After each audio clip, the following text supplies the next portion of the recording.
Okay, I think we're live. I had a driver issue. I decided now would be a really good time to update my microphone software. So I apologize for the delay for anybody who is waiting during the live. Oh, and then my mic.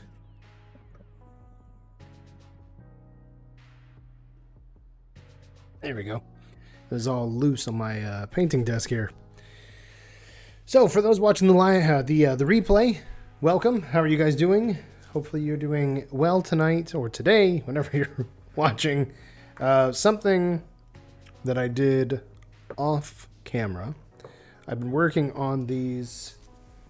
I guess I could just pick them up.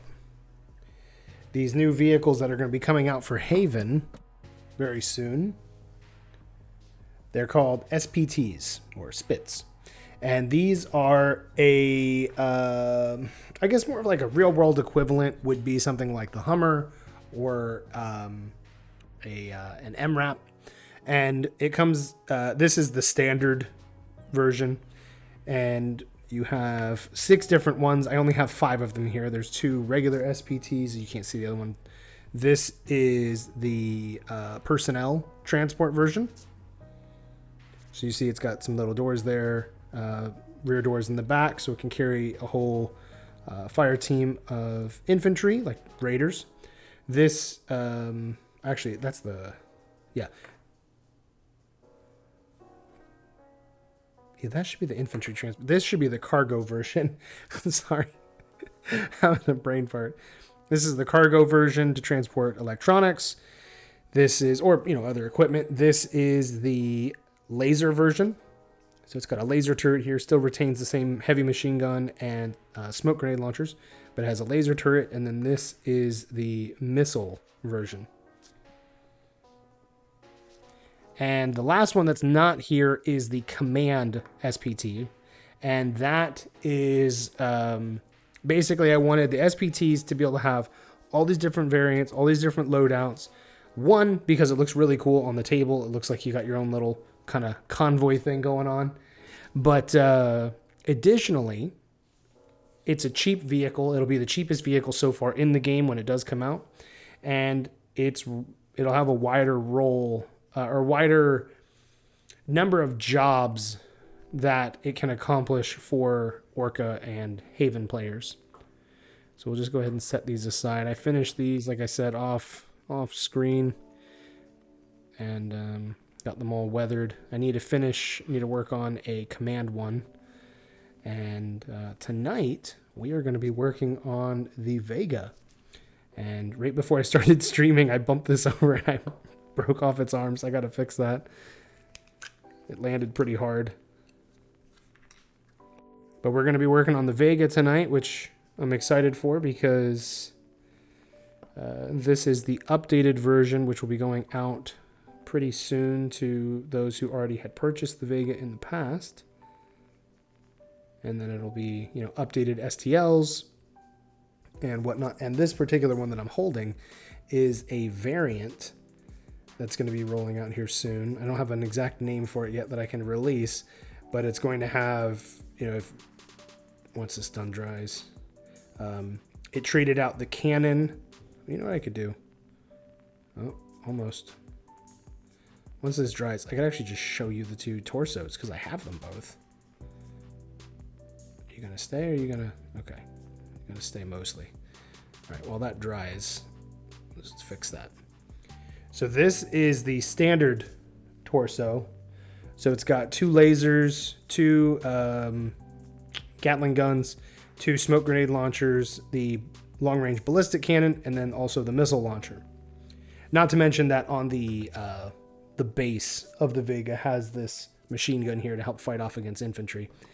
Then the variant version here still has the 2 smoke grenade launchers, but trades out just about every other weapon. So instead of having just 1 missile launcher, obviously it has 2. These are going to be a different type of missile launcher here on the sides of the arms. And then it's also got these heavy, I don't even know what to call these yet. I haven't come up with an official name. It's something big. It's bigger than the burst cannon, the Golan, or the Yugo burst cannon for the T-Ross. This is even bigger than that. It's a really big gun. Basically, what I'm kind of thinking that these will be is kind of like, I guess kind of like a bigger burst cannon. They're not going to just, because the ammo magazine isn't huge, so it's not like they're going to be just spraying thousands and thousands of rounds. It'll probably be more of like a triple barrel cannon, which was kind of the idea of the burst cannon, but this might be different where like it shoots, and then like it just rotates as it's shooting, kind of like large revolvers, but they're cannons instead. We'll play with it. We'll kind of see. But regardless, we're going to start painting up some more of it, and I need to, in the meantime, go ahead and reattach this torso to a stand because I needed to use that when I was painting all this other stuff. I went through and I never seem to have enough of these because when I do airbrushing, I do them like in mass. So I will generally try to airbrush. In the past, my goodness, I could do 10 models or 20 models at a time. So I would run out of stuff to be able to mount models to. So I ended up just taking some MDF bases that I have for, well, the old ones that I had for infantry, just glued a bunch together, made a whole bunch of these, and then just started using those. I know a lot of people use, different types of model holders and stuff, but I've gotten so used to painting without using those that it feels alien to me to do it that way. Yeah. And they work just as good, and I'm fine with it. And actually, I've used, because I don't use Tester's paint anymore, you'll see a lot of the time I use the older Tester paint that I have as a base because it's still pretty heavy. So, you just use your hands. Now, see, other people would see you holding it with your hands and would freak out. Because I've been told I shouldn't be holding them with my hands either. I'm like, well, I'm going to have to hold them when I'm playing. That's the whole point. So, we've got this one, the standard Vega torso here. Mostly, all the stuff that's going to be black on it has been blacked out. I need to do something different here for these sensors, and then these two, I don't know what these are, light bars. So we need to do something creative in there. Let's see. And I was thinking, because I've never done this before, I'm thinking of making the missile tips orange. I feel like that's something different. I don't see that a lot. So let's see, what do I have? Mythical orange. Yeah, we'll use that.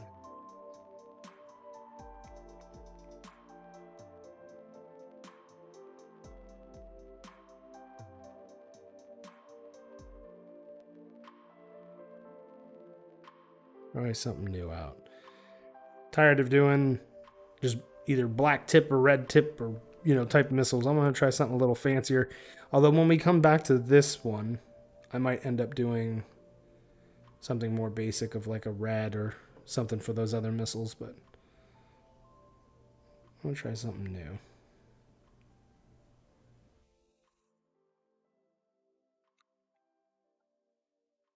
Okay. That orange is just spilling right out. How are you doing tonight, Stommel?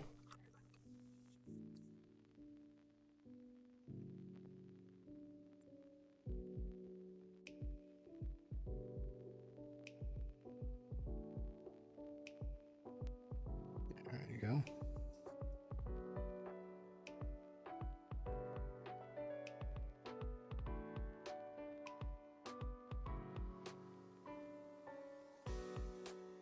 Yeah, you're not going to be able to see that really. Should probably enjoying a glass of wine on the couch. That's very fancy. And I'm assuming you have your pinky up, right? Because if I learned anything from SpongeBob, it was that you have to have your pinky up when you're drinking fancy stuff. Not that wine by itself can be fancy.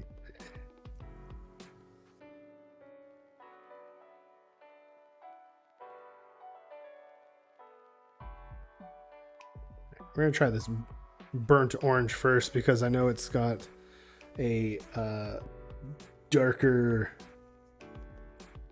pigment to it. Make sure you sound as fancy of a painter as possible. Otherwise, all the other painters will judge you.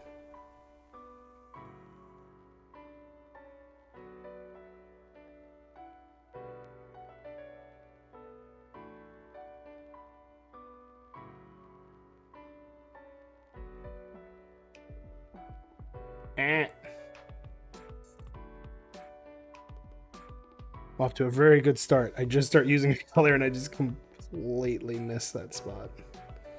Ah! There we go.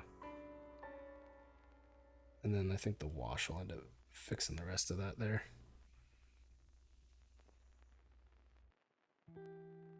Hey, Jungle, how are you?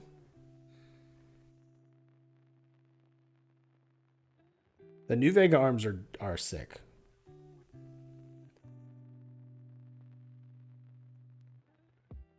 And that is a pretty fun nickname for it.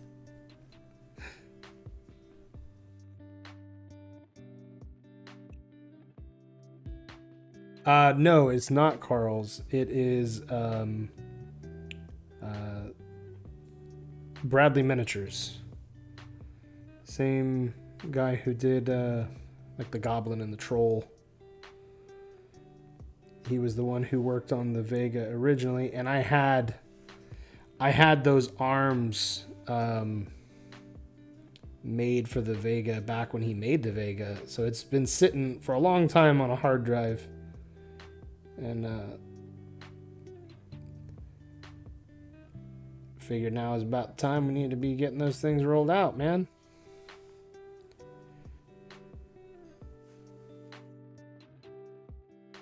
Yeah, it's funny because sometimes you get models. In my case, we get models made, and then I don't even end up touching them, which seems silly, but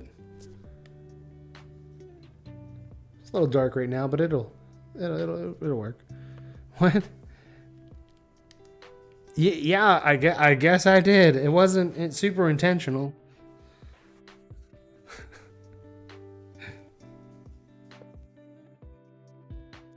Yeah, there's been a number of things that I have sitting that need to be finalized to some capacity, but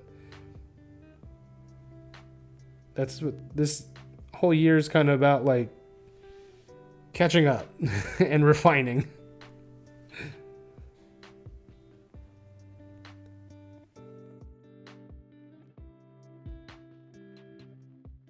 Oops. I'm just gonna hold this one at the moment because that keeps popping off the base anyway. You're gonna be waiting a long time.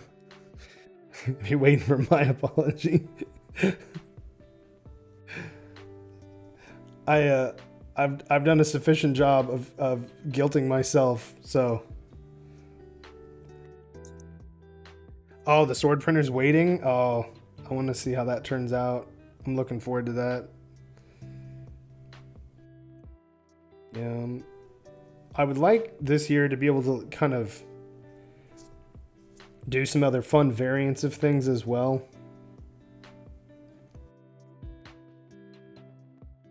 My plan had been to keep like releasing like a new faction every year, and then like last year continued to be a last year, I ended up not releasing the Faust stuff, so now this year I got to catch up and do that. And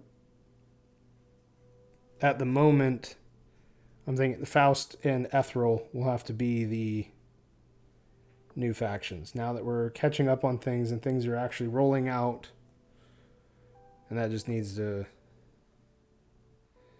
onto Arbalest legs now.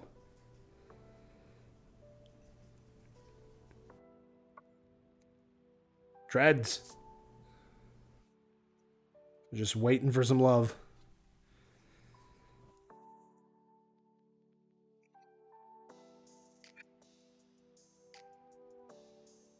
But it's nice to see you here, Cygnus, by the way. still just doing all the early blocking out parts. I figure the Vega here will end up being more vibrant than some of the other Orca stuff has been. It's got all these little lights on it and stuff, so it's a good opportunity to be a little more creative than I have been on some of the others. Like the Musketeer is pretty straightforward.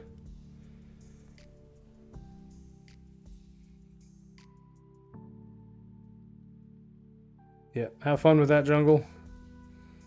If you don't get back on, have a good night. Hey.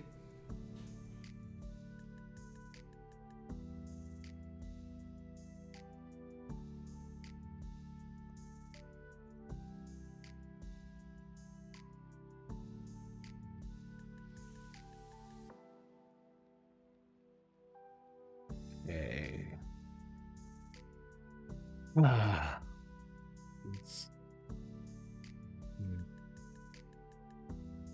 I feel like white.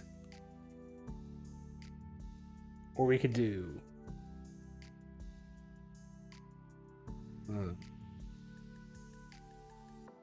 blue?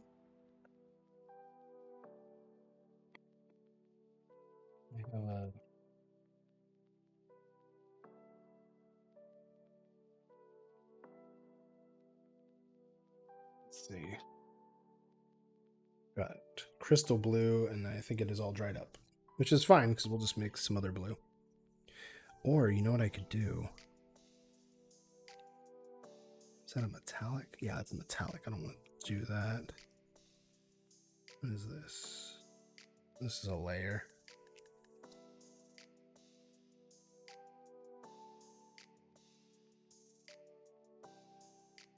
I also have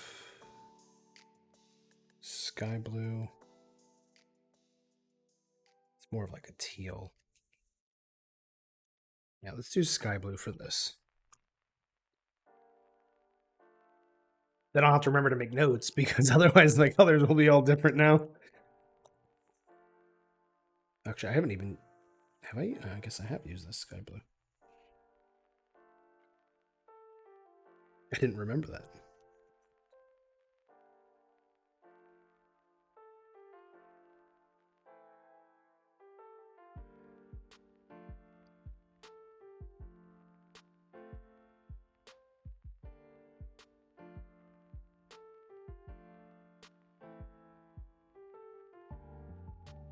See how this looks.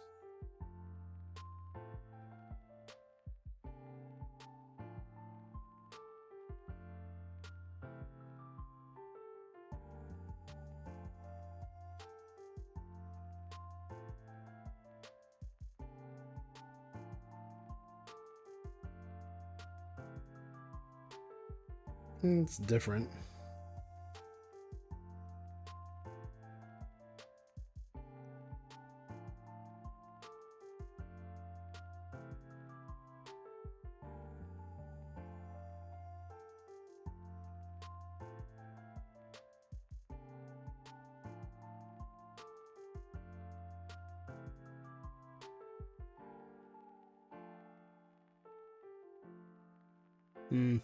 Not sure how I feel about it. What do you guys think? It's the blue sensors. I don't know what they are. They're not cockpit glass.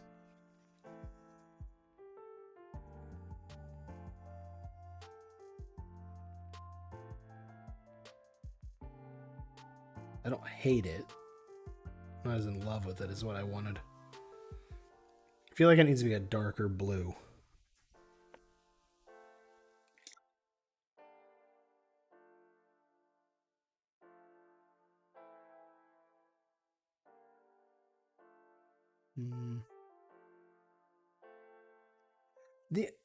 Oh, hey, Jam. I didn't even know you were here. Yeah, they're kind of like, they might be able to be floodlights.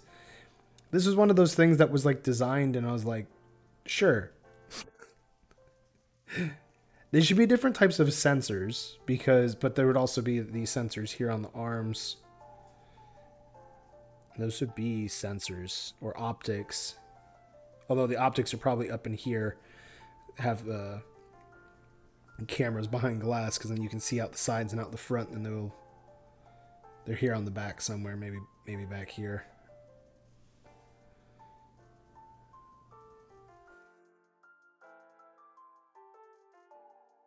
Maybe it would be better if these were white and then like these were. Let's try that.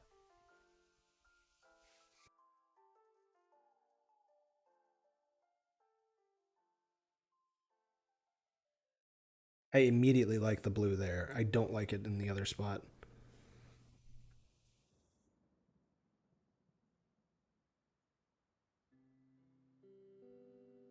Yeah, that might be a little harder to tell because of the color, the way that it's kind of in person. It looks good. You have to just trust me. Stuff over.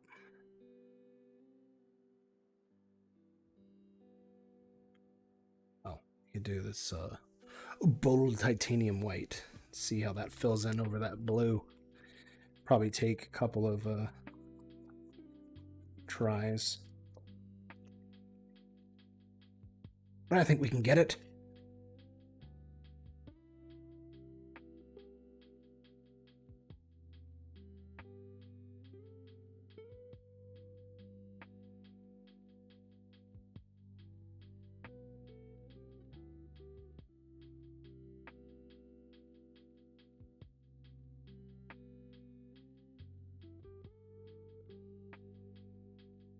So for those who did read it, um, what did you guys think of the blog post that we did for the T-Ross? Just trying to get some feedback on it, kind of thing. That ends up looking terrible.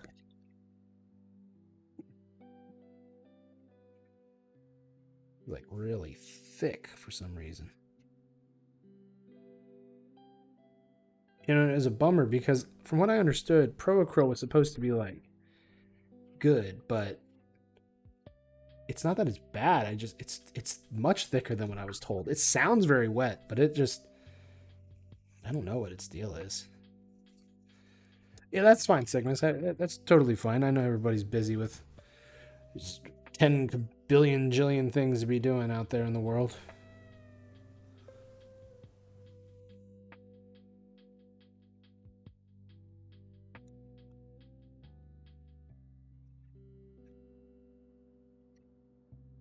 What we were looking for was just whenever someone does read it, we were trying to figure out, Woe and I, um, how we should do these articles going forward.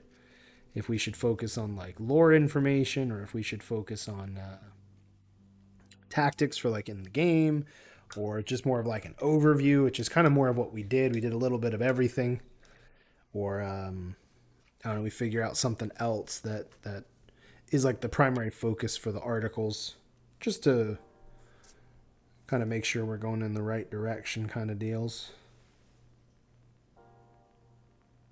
Yeah, that looks like that's much better, and I just had to thin that down. I might have to come back with the green later and fix all in here, because it is all manner of painted now, but at least it'll be consistent.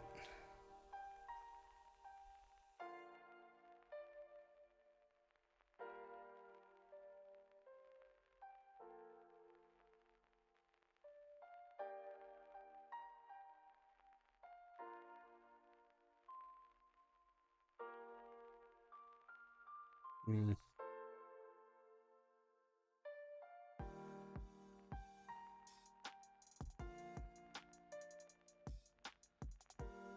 I don't like that either. I've never been so indecisive with the color, but I don't like that. I need something different.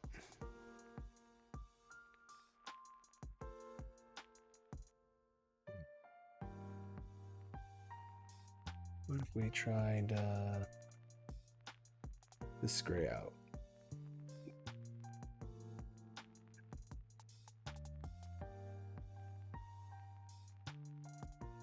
Yeah, like that sky blue looks awesome on the small lights, but I do not care for that in the big.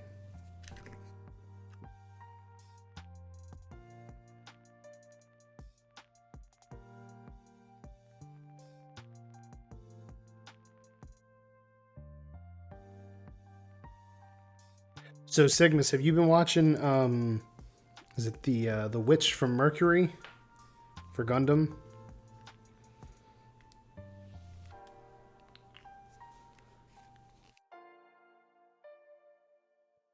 The thinner. Is it that good? That's actually surprising that you're that enthusiastic. I have a friend he's not really a big Gundam fan, but he really liked Iron Blooded Orphans. And he said he watched the first couple of episodes and like he like couldn't he like, hated it. He just hated it. And I was like, "Oh, okay. All right. Well, man, I mean, it must be really bad then." Cuz he's usually the type of person who's like really forgiving for things and like, well, you know, this and that. And when I'm usually much more severe and like, no, it's terrible.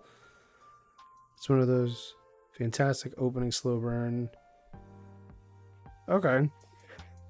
And that's not a bad thing. Not every show needs to be. I mean, like, if you saw Andor is not a real strong guns blazing kind of show. You know, it's a lot slower paced of a show. And I really enjoyed that. Not so much in the beginning. Second half. I thought the second half was a lot better.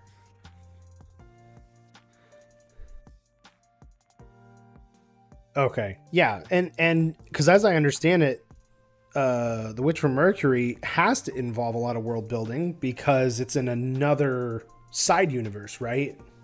Or another alternate timeline. It's not connected to any other show, right? It's entirely its own thing.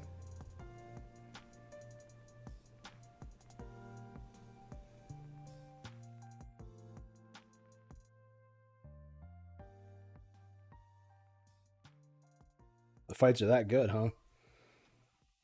Well, I'll have to reconsider and put it because I had kind of just like written it off, but I'll have to reconsider about giving that a go at some point down the road.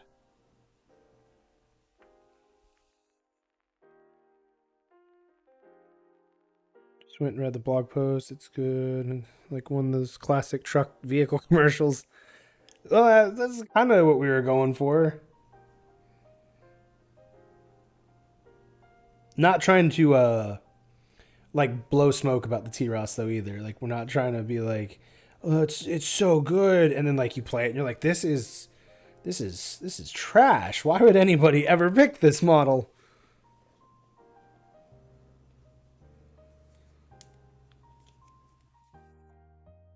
As far as we can tell, it is completely separate from all the other shows. Okay.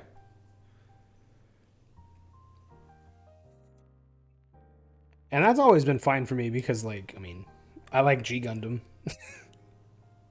I like Gundam Wing. So I'm not afraid of something outside of the Universal Century stuff. Wasn't much of a big iron-blooded fan, but, neither here nor there. Wing was a lot better as a kid. And when I rewatched it as an adult, I'm like, wow, this is dumb. I think the fights are awesome in Wing. And I think some of the political stuff is well done. But like the concept that like everybody, well, as I understand it, The Witch from Mercury, it's all kids again. I'm more of a fan of like when the adults are fighting, not when it's the children. I'm not. I know Gundam's done that plenty of times, but I don't mind it being a young adult. But when it's like a teenager, At least like in Amuro's case, he was a new type, and that kind of explained why he was able to do things the way he was. But then, like in Gundam Wing, like they're just kids that are trained. And why would you pick children instead of uh, adult veterans? I don't know. I'm sure there would be plenty of people that wanted to fight Oz. No, yeah, Hiro Yui. Yeah, he actually for me, a lot of it was Relena Peacecraft. I couldn't. Her voice actress is fine, but like the dialogue is so bad. And yeah, Hiro's like monotone. I was always more of a fan of like of well, Wu Fei, but more for the Shenlong Gundam, and then Duo because of the original Death Scythe. I never liked Death Scythe Hell or the custom. I like the original better, but yeah. Well, if in universe you were trying to sell it to mercs, this would be the way to do it. Well, yeah. See, that's hopefully, I'm glad we kind of were able to achieve that.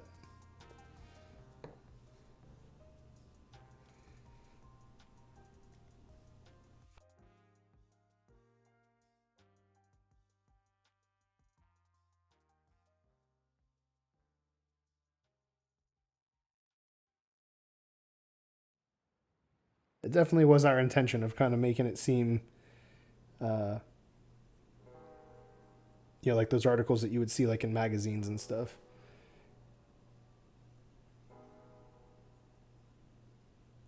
With obviously the overarching theme, in a business sense, is like, okay, you're trying to hype it up because you're trying to sell some, so it needs to sound fun enough so people actually want it. But you don't want to make it sound like the most amazing and broken thing that's ever been created. Maybe it's the fact that a child's brain is actually faster than a grown adult's. I don't know. I don't know because it's like, well, those pilots have to get out eventually, and they need, and there's like a physical wear on the body in Gundam Wing. So like, Zex, Zex uses the tall geese, and the tall geese goes so fast that it hurts his body, and like he has to like build up endurance to be able to pilot the tall geese. And it's like, well, how do these kids do it then? Like, yeah, well, they've been trained since they were little, but I don't know. It would make more sense if like each of the pilots in Gundam Wing were kind of like little Master Chiefs in that, or little Spartans, where like they've gone through like augmentations, and that's why they can take the Gundam and do things that ordinary men pilots like can't keep up with. And at least then there's kind of an explanation for like why'd they use these kids, because they're super strong and they're super smart and they're super like are all these things, and maybe they ran out of time and the program had to be cut short. I don't know. You can kind of accomplish having children pilots, so maybe it attracts a younger audience, but simultaneously justifies it so that adults are like, okay, all right, fine. I don't know how much longer you'll be streaming, but I'm being pulled away. Oh, okay, yeah. I'll be back on, I'm still going to be here till like 10. 10 my time. All right. Well, it's not 100% what I was going for. It doesn't seem quite... But maybe once everything else is done, it'll feel more vibrant. So let's do... let me do the black on these ones. This stuff. And then I'll come back and start doing the gunmetal. Okay, my black paint is right here.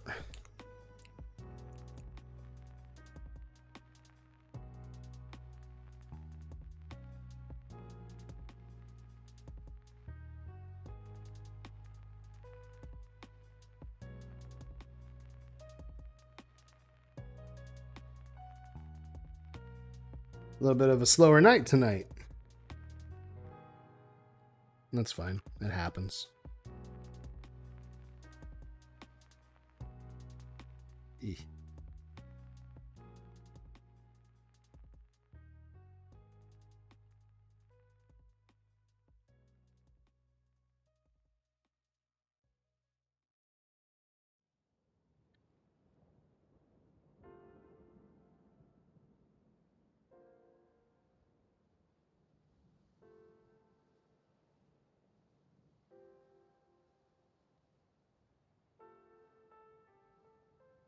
So I saw you the other day, Jam. I saw you talking about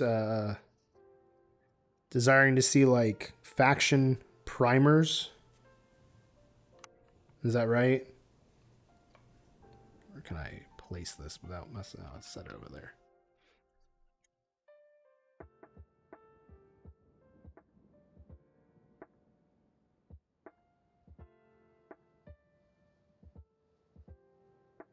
All right. Have a good night, Stommel. Thanks for being here.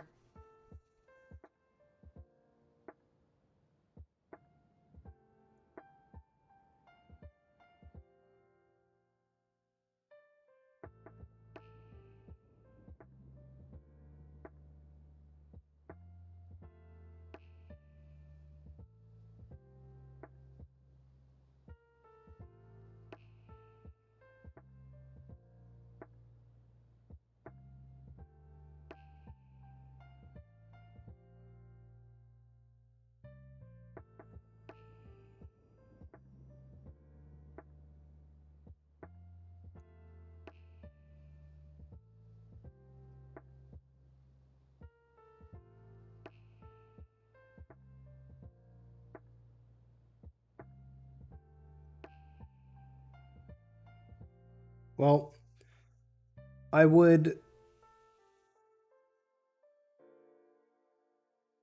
like to make something like that.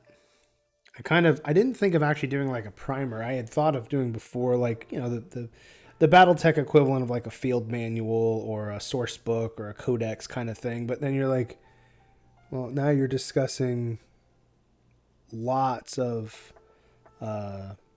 lore and then lots of artwork and stuff that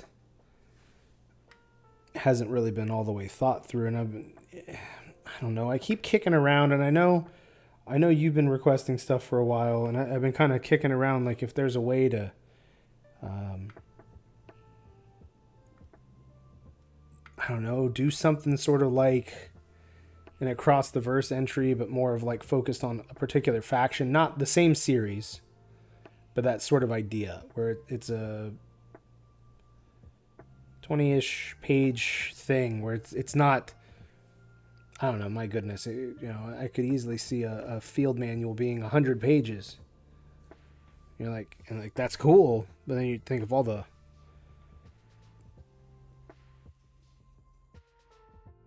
work to payoff element.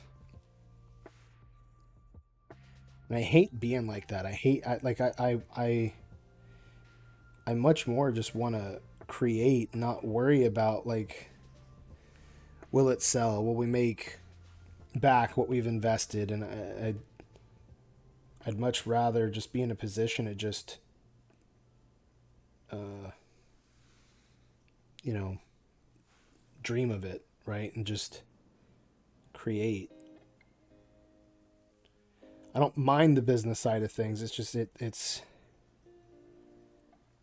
is not always pleasant.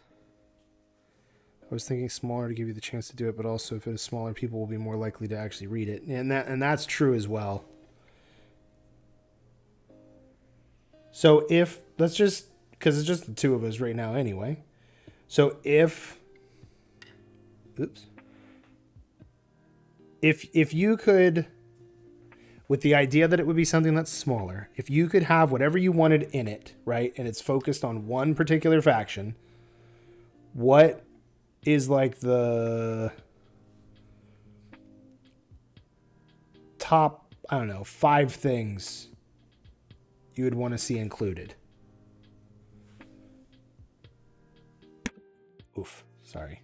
This is a little bit of a tricky spot trying to paint these smoke grenade launchers here.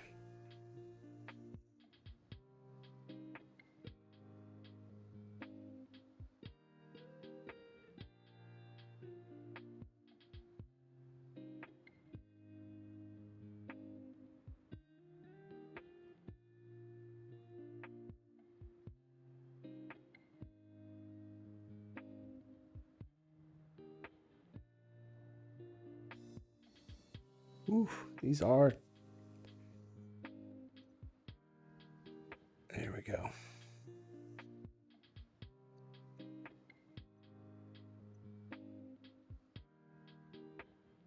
Nobody's really going to see this close but me, but still would like to try to do them correct.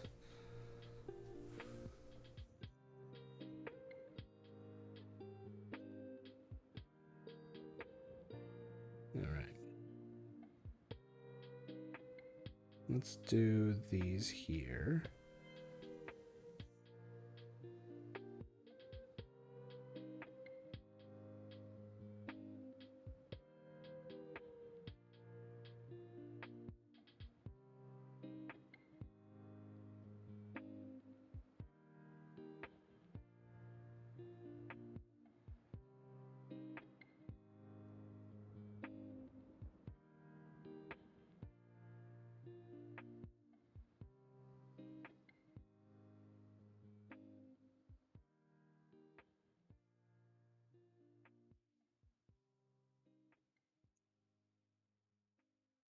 History, major personalities, governance, military tactics, how and why they fight, and technology used from guns to WarMech. So,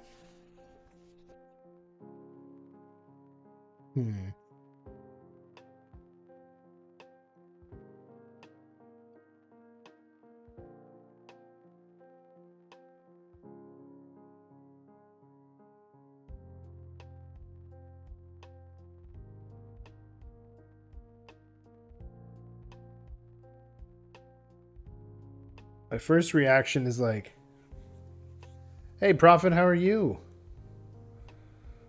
Glad to see you here." I'm doing pretty good. It's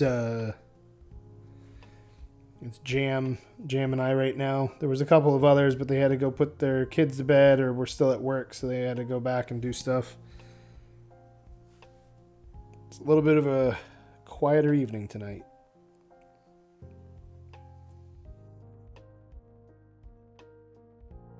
You don't always show up for the many. You show up for being diligent.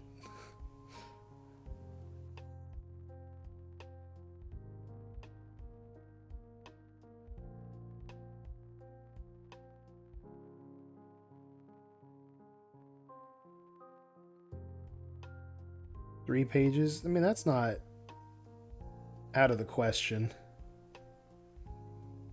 I think the difference here would be if we did the lore book, that I would forego doing any sort of mini campaign. Keep that as like an across the verse thing. And then instead focus on more of the lore components. And honestly, if at the end of the day I need to drop too much of the art, right, and more focus on like, well, let's do more text based. Like, and I could post pictures of concept art, or I could post painted pictures, and let that be it, and not freak out.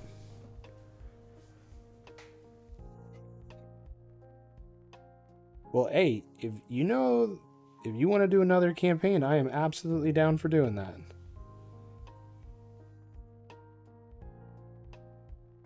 I was thinking about asking you guys if you wanted to do another one.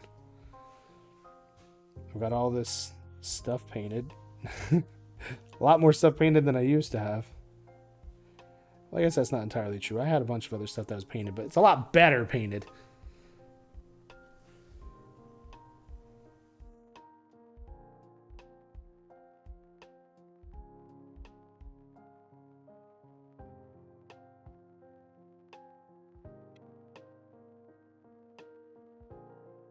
Well, that was most. I wasn't sure. I wanted to bring it up, but I wasn't sure if how to broach that 100%. But I should have just asked.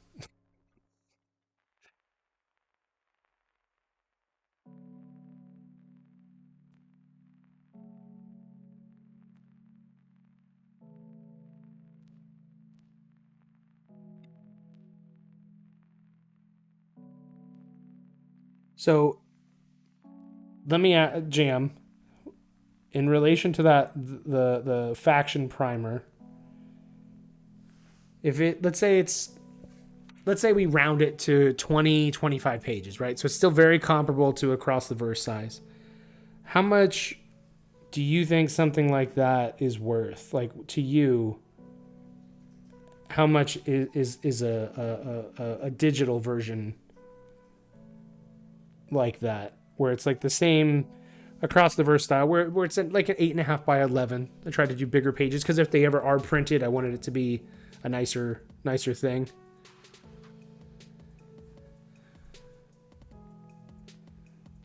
Oh, you lost connection. Damn, you may have missed my question. Well, I'm glad you're here, Qubits. Are you possibly Milk on the server? Okay, yeah. Well, I'm glad you made it here, man. I was wondering, I hadn't heard from you in a little while. I was wondering how things were. I realized tonight, I was like, I haven't actually seen him recently.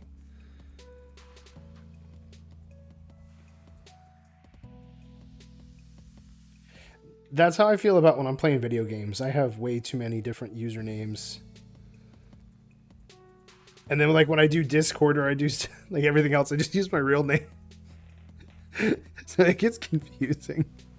When people are like, wait, you have a username here? I'm like, well, yeah.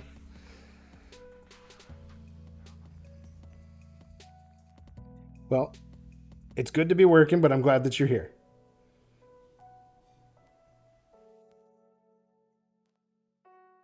Well, then like last week we even changed the date.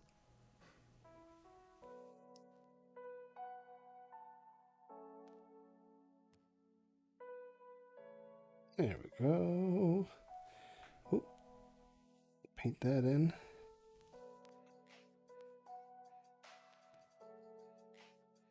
Okay, yeah, and Jim, that was more of what I was already thinking, but like, then I get I don't know, I get weird about it because it's like I probably shouldn't be weird about it.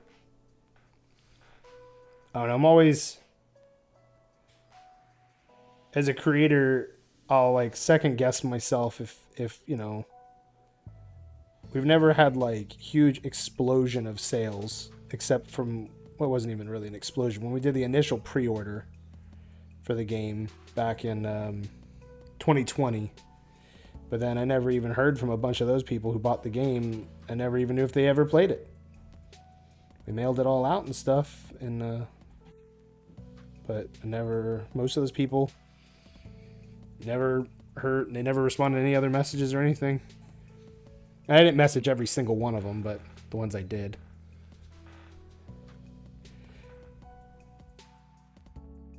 Boy. Yeah, Milk. I know how that is. I know 100% how that is.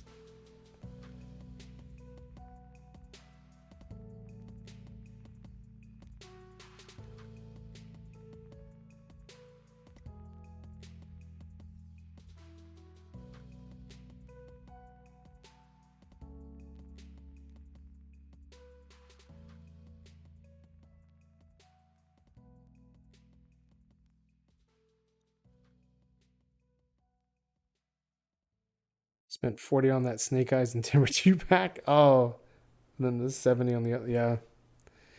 Yeah, I was. Saw some other Transformers that they're you can pre-order, and I was like, nah, need to wait, make sure.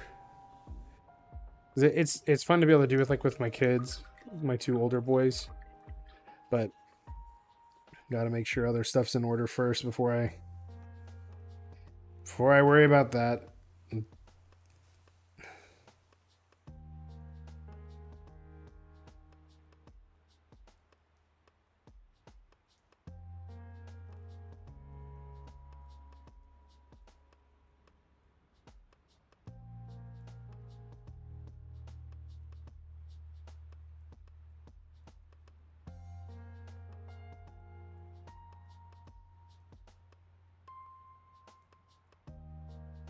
Yeah, and no, Milk, I 100% understand, and that's why like when there's certain things If we have a little bit of extra money and like I see something in the store, maybe it's something I was planning to get for my kids anyway, so maybe I save it as a gift or something. I've recognized that if I see stuff in the store with the way that the distribution is still not fully recovered, that if I see one and I really want it, or like I was saying, I want to get it as a gift or something, I know that if I don't grab it, there's a chance I'll never see it again, ever. And I don't want to pay the shipping costs. So it's like when it's there, it's like, well, I can just grab it. Which has helped in certain things that I wanted that we were collecting, but I don't collect a whole lot of stuff anymore. But there's been other stuff that like I bought it when I saw it the first time, then I'd see it a bunch after, and I'm like, oh, I didn't have to buy it right then.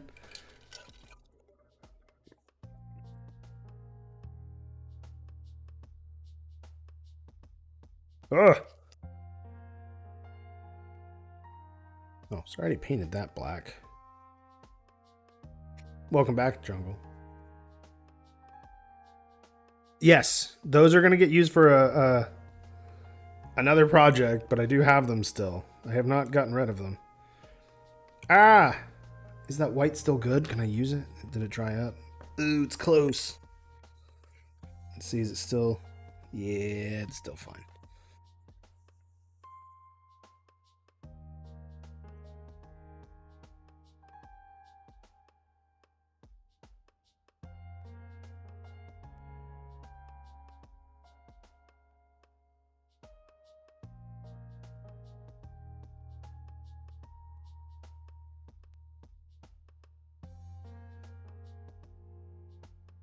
There we go.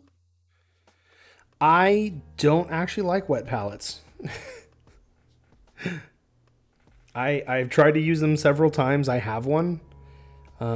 Maybe this year I'll give it another go. But I don't know. I have not enjoyed using it. I have found the older I get, the more things I've identified that I don't know if it's being stubborn or I'm just stuck in some other weird way.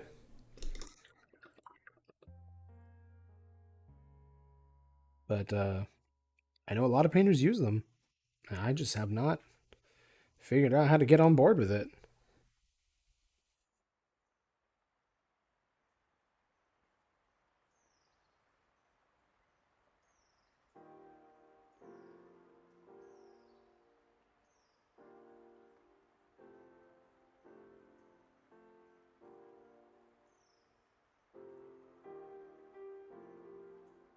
Yeah, well, that's most targets. Most targets are not doing well with that kind of stuff, of anything.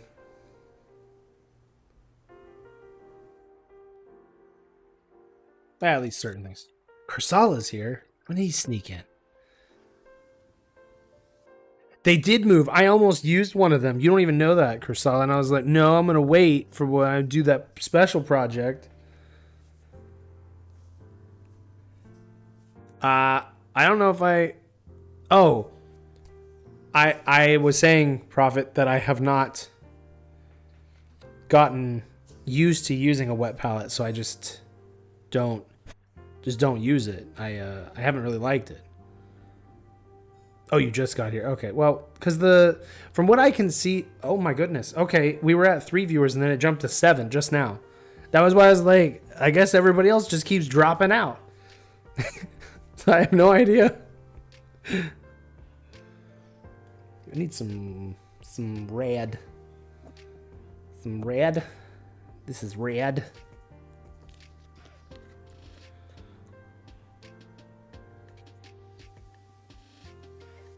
It makes sense, I guess. Anything that makes you not like it off the first... Oh, it's been more than one impression. I've tried using it several times, and I don't... I just... I don't know. Something about the wet palette I just don't like. I don't... It's hard to articulate it. Anyone ever tried airbrushing a thinned wash? I have not tried airbrushing wash myself. I feel like it would just blow it around, which, like, duh, it covers it, but like it wouldn't pool in the right spots because it would be blowing off.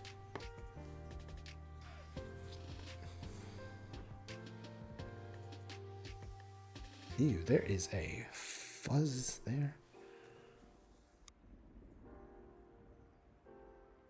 This paint water has quickly gotten very gross, even though I cleaned it out right before the stream.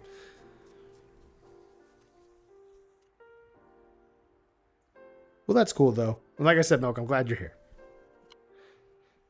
Makes a thin layer that kind of shifts the colors as opposed to directly coating going. Yeah. All right. Do these rear lights.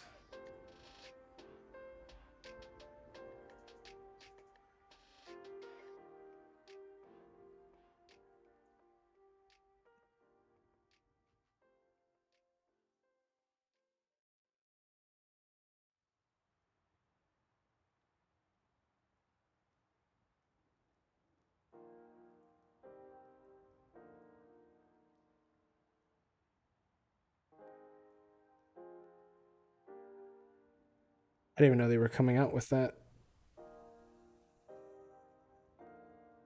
With that Optimus milk.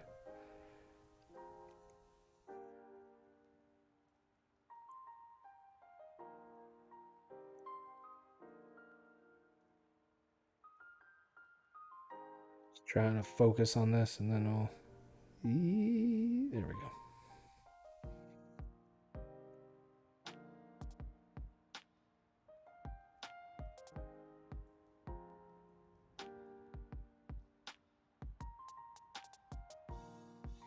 Yeah, and then if any of you guys saw the conversation earlier, I know Kursala was part of it. I feel kind of bad on the server. The conversation was about like the DC stuff, but then I think Polygon mentioned, oh, we could talk about it in the next podcast that him and I do.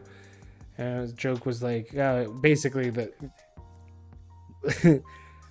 we've complained a lot, and I felt bad because I was like, that's actually accurate, and I want to change that in the podcast, and I wanted to try to do something that ends up coming across as being far more positive than what we've done, and it's I don't want to be I don't want to have a reputation, because not you guys, but there would be other people who only interact with me maybe like through Polygon server, right? Or only know about me from there, and then I don't want to sound like I'm a whiner.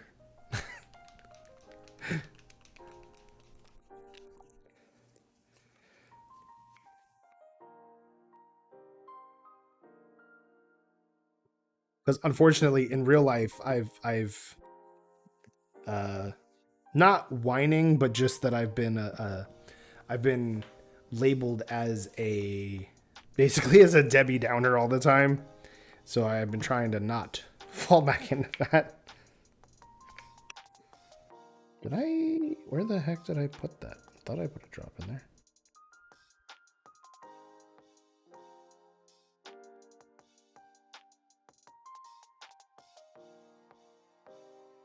I don't think I haven't used an ink and painting in a while.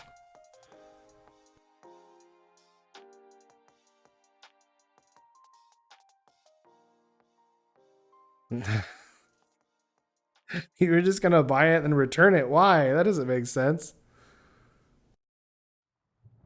Negative Norman. I've never been called that.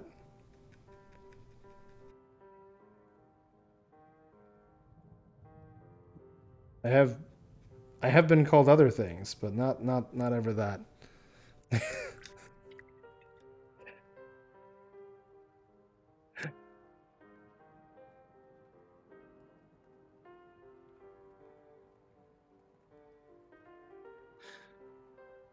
I don't know if I'm too based. I don't know if I've ever been labeled as that neither.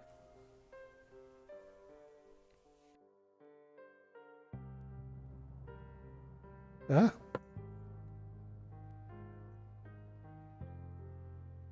The problem was I could run it in some way. Cynical Chad.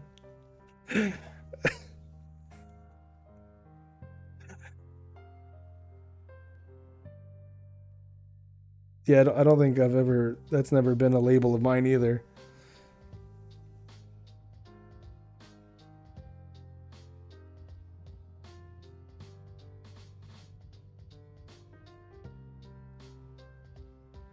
Well, yeah, and that's been my more thing, is being more of trying to be like a realist. But I get it, you know.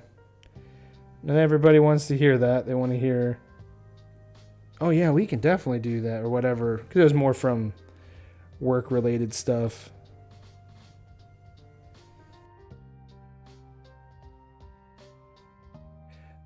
But then I become more sensitive to not wanting, not like crying sensitive, just aware sensitive of not wanting that to be my identity. So I've been trying to be careful of it. And I feel like in the podcast, which is supposed to be like a fun thing, somehow I ended up getting that anyway. Dang it.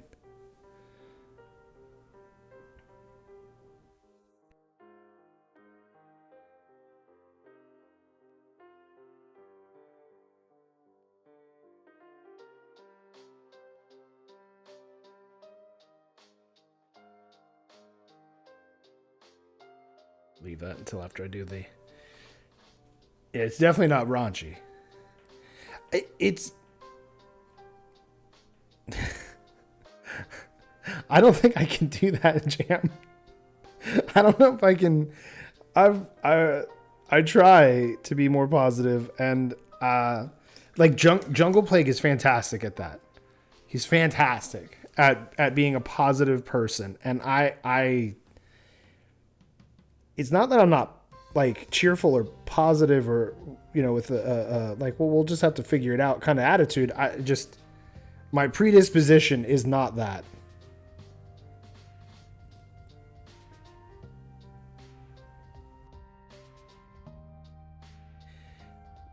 Picky Rick, yeah. That's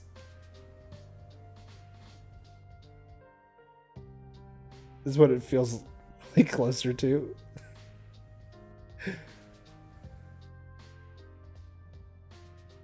I don't think I never, okay. Regardless of the, well, I guess maybe not regardless. That whole stuff, it could very well come out that Justin Roiland is 100% guilty of those accusations, right? Like that he did all those things. I am not a Rick and Morty fan, but I do believe that you are innocent until you're guilty. Not every situation needs to involve lawyers, right? Like you can catch somebody doing something bad and it doesn't require the law to be involved for them to be guilty of doing something wrong.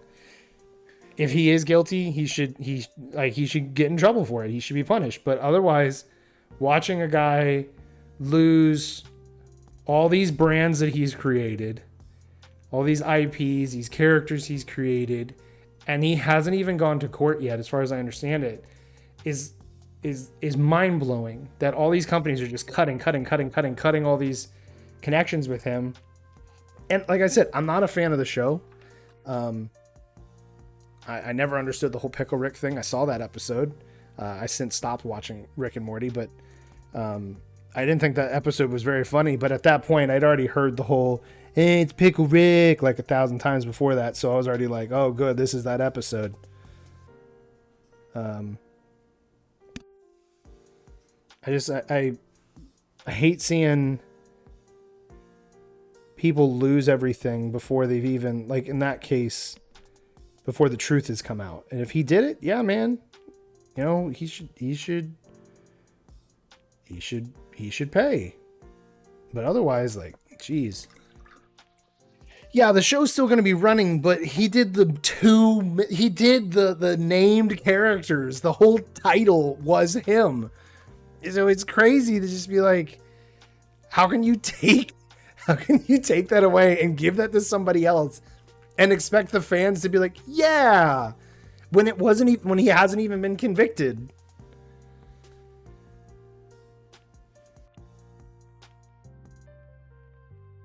Sure, one creator sucks, but the show is still, well, yeah, I still think they pulled the trigger way too quick. Unless, and you're right, they could know something. But yeah, there was another company that he was associated with. I think it was a game company, and they cut contact with him. And like if he did it, yeah, it's just it seems that society has gotten so quick to just jump on somebody without evidence that is not a good thing for us as a culture and as a society and as a nation. It is not good. That's not smart. Why he should lose anything, even if he did to break the law in some way? Is there no privacy? Is there no forget? Well, no, and that's a different thing. I'm not saying it depends on what he did. I'm not saying that even if he did do something wrong that he should lose everything. Typically, I can understand why most companies want to start cutting ties with someone when they have been accused of stuff. It's just, well, I didn't know it was. Oh, that's right. If he did stuff with an underage girl, like that's bad. That's a no-no. That's wrong. But there's so much, like, we need to hear the truth of what happened, if we can even find out. And it seems a lot of companies will end up cutting, but then like there's other people like Ezra Miller still gets to keep his job, and that guy's weird. And not just like he's into weird things, like he's dangerous weird. Now I know he's like getting rehabilitated, but I mean, other people have lost for things that they just got accused of. He's actually been caught on video doing these things, and he still gets to keep his job. So it's, and that's with a big major company, right? And they decided to keep him. I don't know what dirt he has on someone, but someone is in danger. That he's been able to keep his job through all this.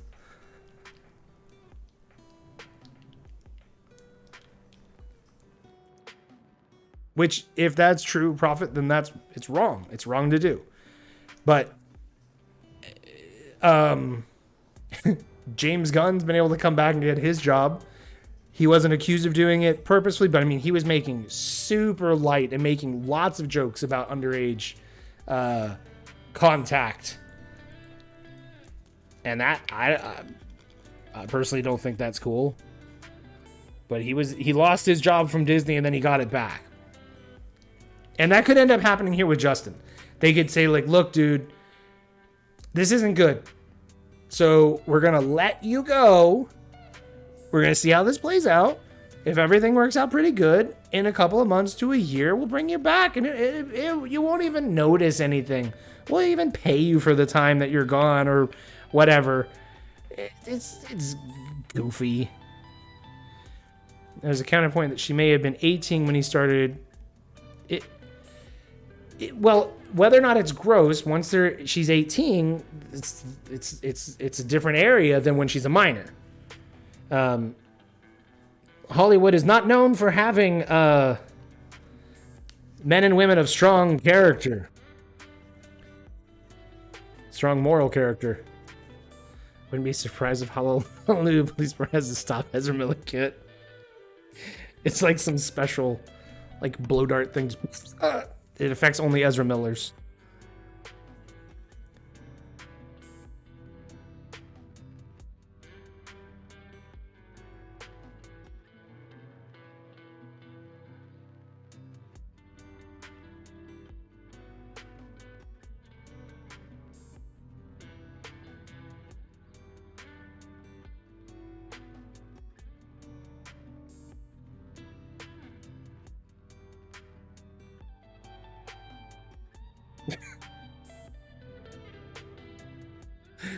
Yeah, I guess it is, Prophet.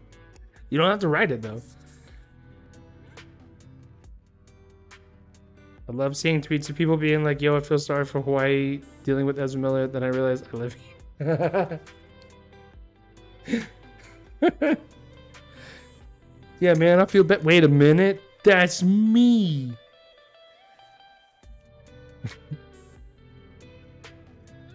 Okay.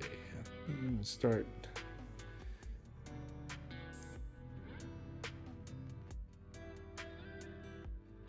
Painting up these here tubular Metal ejectors.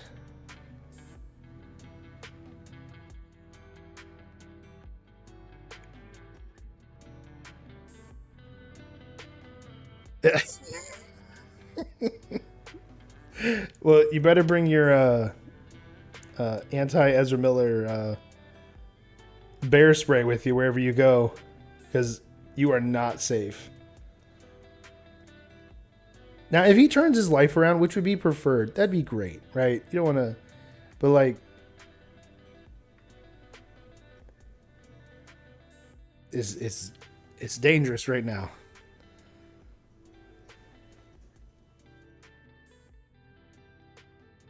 And like I said, it's crazy that he got to keep his job while being literally in the middle of dangerous like behavior, and then other people have been dropped for much less. And there's other actors, Alec Baldwin, that still out there. I would call the pipe cleaner instead of metal ejectors. Well, it'll definitely clean somebody's pipe forever. Kapow! Oh, I get it.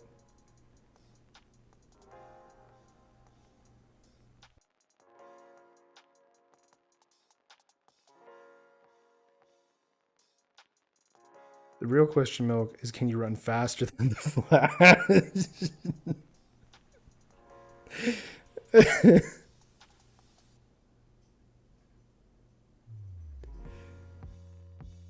Well, he could probably run faster if he Naruto runs, right? I don't know if Flash has ever caught anybody doing a Naruto run. I think that might be the fastest form.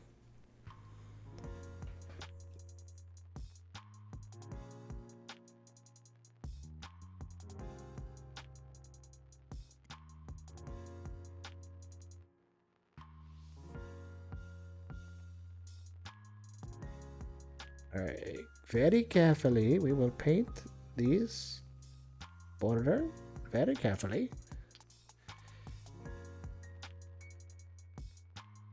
Ah, see, that's something different there, Milk. Yeah, you go the other way. You're like, I don't need to be fast. I just need to be immovable. And then it's like the rock to his scissors. Which he shouldn't be running with scissors, but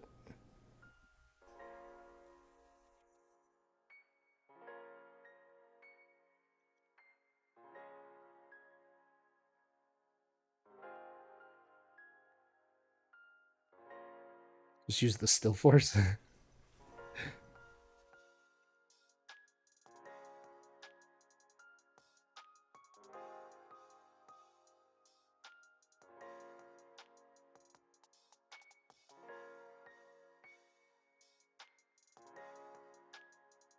Look at that. I can't see it. There's a thing on my screen.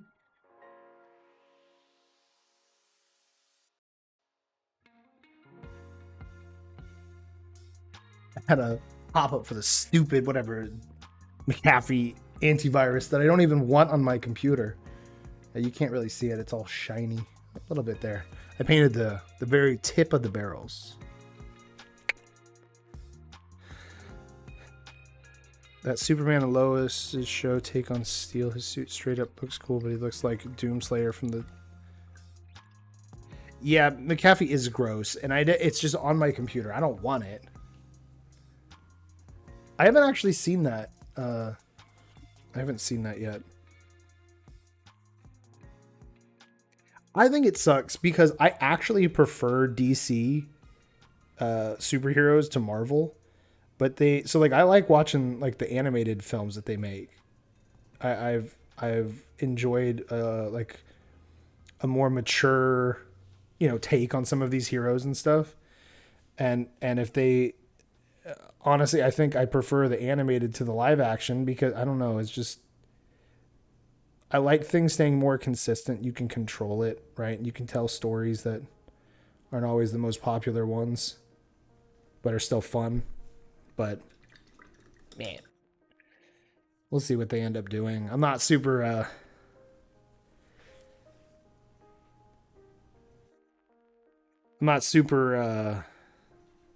optimistic for James Gunn's announcement today. I feel like they've picked certain characters to try to go with, and like there's no mention of Wonder Woman, there's no mention of Aquaman, there's no mention of Cyborg or Jean or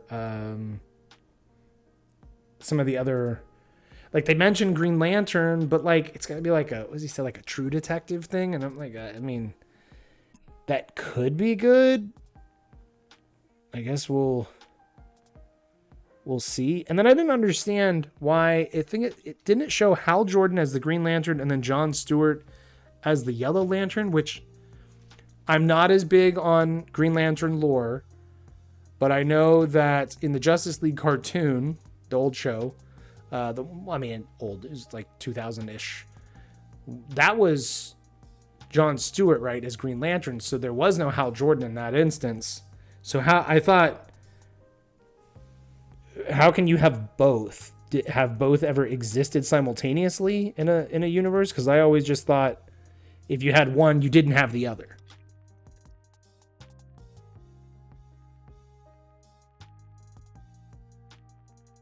That's actually cool if the steel suit is a practical costume. I don't really care for a lot of the costumes that they've been doing, and that's kind of the downer of doing the live action, in my opinion, is that one of the things that ends up not looking real ever is the costumes.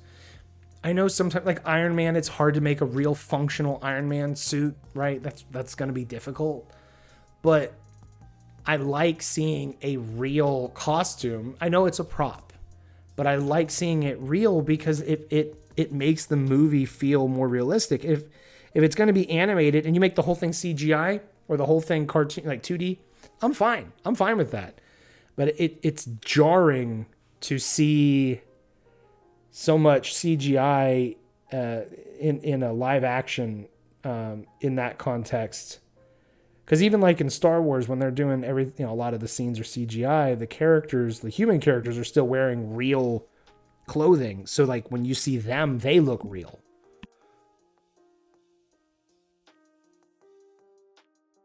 Like the Mandalorian and stuff, like it's a real guy wearing a real costume. Yeah, sometimes he's CGI, like when he's flying or something, but otherwise he's actually there wearing that armor. But then I guess you also have Johnny Rings in Halo, and he had a real costume, and I wish he didn't, because that was just awful.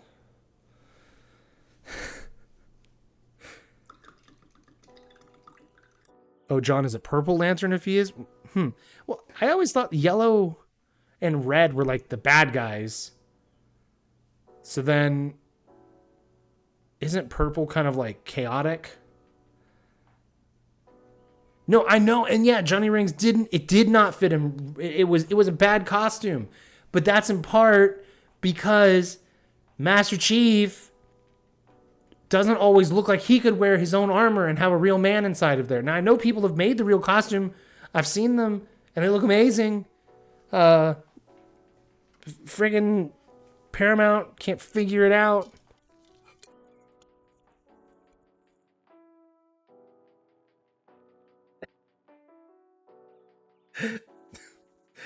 I can't help it. That's his name. His name is Johnny Rings. All right. It had to be that way. I didn't want it to be that way. Trust me.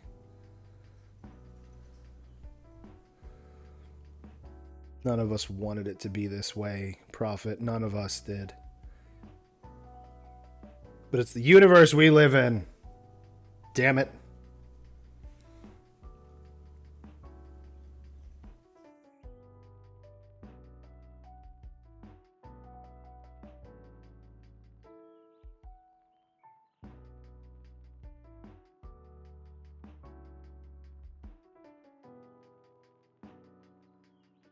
I know Master Chief in the games doesn't have a double chin. I get that, but I'm saying sometimes his helmet doesn't look like it actually could fit a human head underneath it that wasn't like something from Beetlejuice.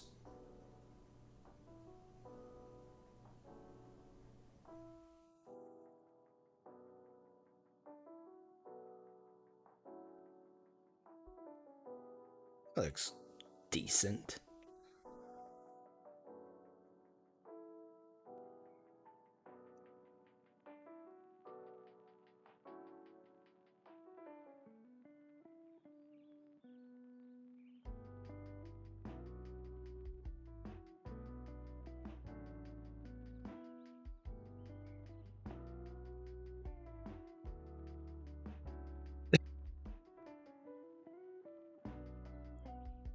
And that was, and I never, Jam, never did I ever say to myself, oh yeah, I really want to see Master Chief's butt.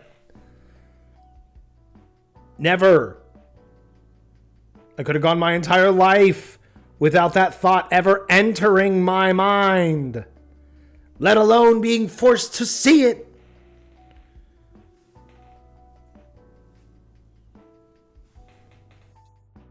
Ugh.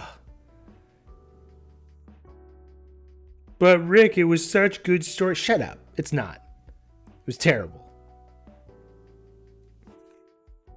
I can't believe there's people who watched it and were like, yeah, this is good TV. Right here. This is good. Good, funny, good quality, good stuff. Like, you shouldn't be allowed to drive. I'm scared for those on the road with you.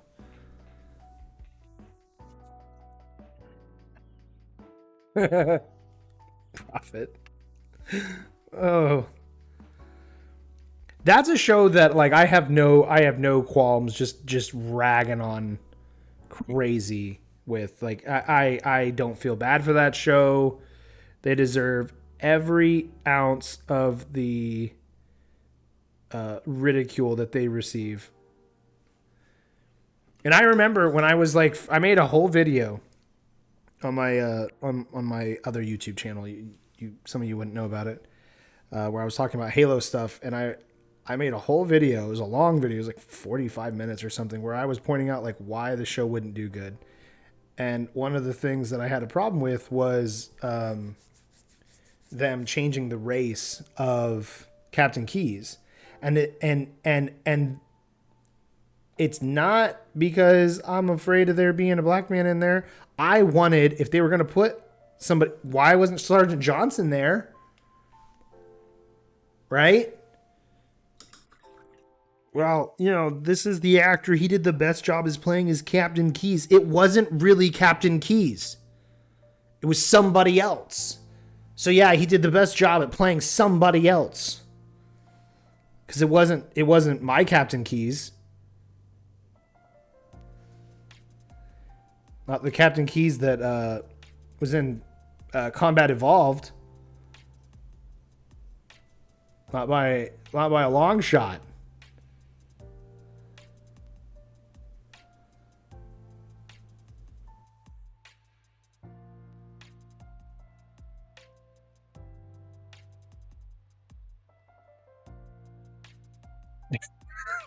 Yeah, I don't either. I don't either. I don't care who ends up making it. I don't ever want to see Master Chief's butt in any way.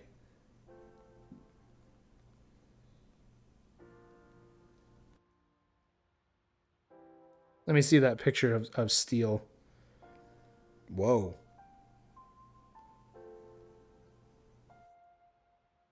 Now, how'd they manage in Steel? They got a real guy's head to fit in that real guy's sized helmet. That's a pretty badass looking suit of armor, though. Halo Paramount was only taken out of production limbo because they wanted to cash in on the Mandalorian craze without understanding why Mando was good to begin with. Right? Yeah, at the end of it, when you finally see the whole thing, Sergeant Johnson was absolutely spared. It's ironic they forced diversity, but still couldn't figure out what the ladies liked. It's a callback.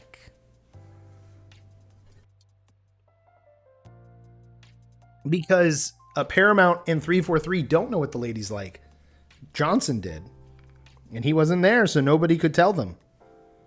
Hey, I don't think the ladies will like this. They had nobody to tell them. Nobody at all. And it shows. And it's sad. It's gross, but it's sad. Let's see. What else can we do? We should do a brown. We should do a brown. Yeah, let's do a brown. Let's do a brown on that.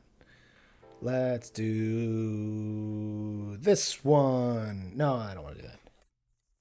Let's do this one. Yeah, Monster Brown.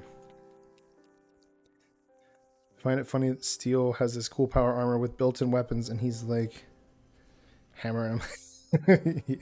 Yeah. Johnson is such a cool character. He's one of the coolest characters. Like, from the moment you see him the very first time, and he's not really Sergeant Johnson at that point. He's just a generic Marine that became Sergeant Johnson. The moment you start seeing him, like he's absolutely badass, and yeah, and he can be funny, but he does it in such a cool way that you're like, if this guy was real, I would absolutely fight beside him. That's leather brown. I want monster brown. I had it. I just thought maybe I had a one that was already. Oh, I do have one that was already opened. We'll use that one.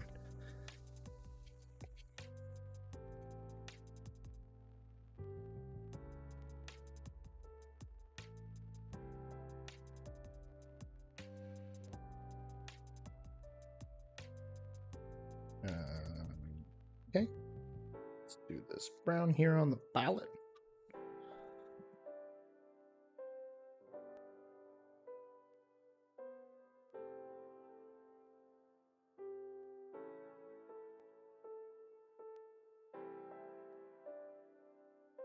All right, let's do this right.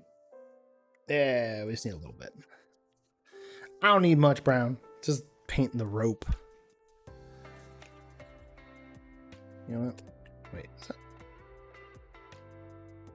That's fine.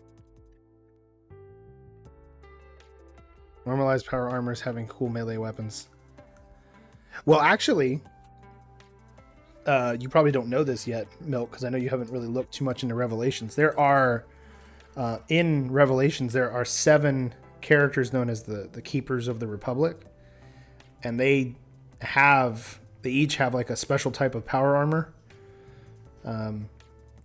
It's mysterious at the moment, and they all have the ability to basically form any weapon out of like an energy mist that comes from their armor. So they can make like any other weapon that they need. Lasers. Typically they do energy weapons because it makes sense because it's made out of energy. But they do also all specialize like in different types of melee combat. So they have swords and hammers and axes and stuff. I don't know. I don't think it's stupid. I think it's cool. For power armor to have like that kind of stuff, I think when it's done right, yeah, it's a lot of fun. Energy mist is a nice change on that as opposed to the overdone nanotech. Yeah, no, it's and it's explained slightly that in order to like recharge, basically each of the 7 keepers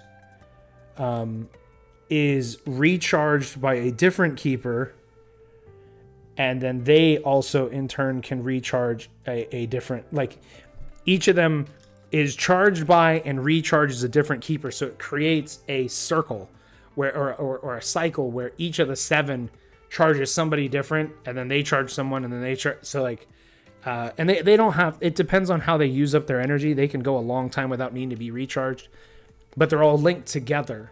So it's a different sort of mechanic than what I've seen done elsewhere, and not that I was trying to do something just different for the sake of different. Of course I'm biased because I made them, so. Chainswords they don't make any friggin' sense. I'll fight you on that. I'll fight anybody on that. I don't like chainswords. I'm fine with people who do. It's just I don't like them. Hate nanotech. It's why I hate the newer Iron Man arm. Yeah, the nanotech stuff. It feels it doesn't just feel cheap. It's weird because like when they did it in was it the 4th Transformers movie? When they brought in Galvatron. Yeah, there was the 4th one. I didn't like it. I didn't like that, like, the Transformers could just turn, like, into this cloud of nanobots, and then they reform into the transform versions. It just, I don't know. I don't like the concept of nanobots is it's whatever. It's not really my primary interest. I don't even know if you guys can see this brown that I'm painting here. I'm just not super excited about them ever. They're never like, whoa, that's a really cool thing. It's just like sometimes the first time you see it, you're like, oh wow, that's different. And then after that, you're like, okay. It can just take the shape of anything it needs to. Oh, okay. Feels kind of lazy. It just is whatever it needs to be. That is a cool gimmick. Yeah, Age of Extinction, yeah. Imagine some designer at Hasbro seeing that happen and just then he has to design a toy around it. Yeah. He's like, that's we're not doing that.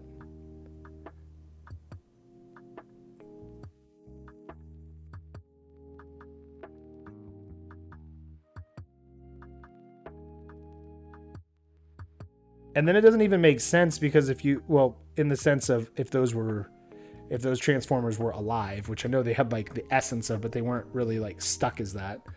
The nanobots would each be like a robot in itself. So it's like, does it only have sentience if they're all there?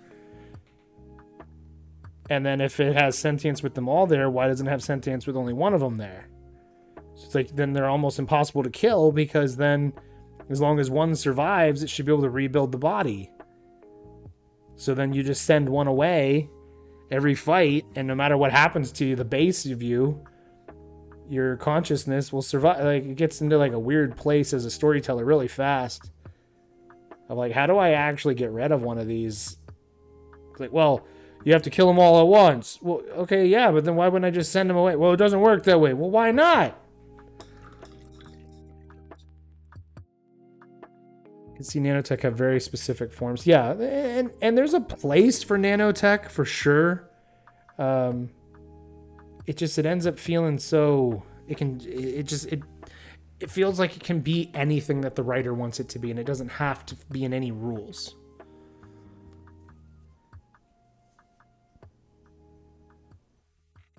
I think it was just the VFX team wanting to flex for no good reason. No, I'm sure it was somebody was like, well, the humans have designed it, so the humans would, they would utilize this nanotech or something. I mean, it was an interesting. It was an interesting idea. Maybe if there was like human transformers, not. I don't know. It's probably just complaining for no good reason.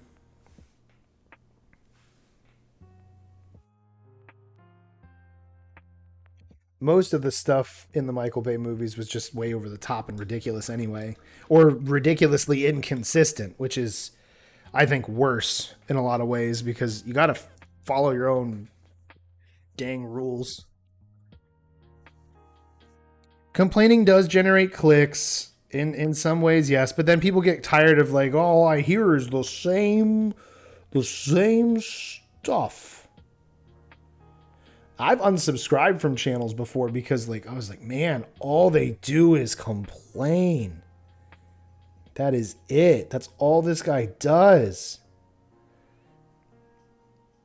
And like there might be certain projects that like for sure like complain, right? But man,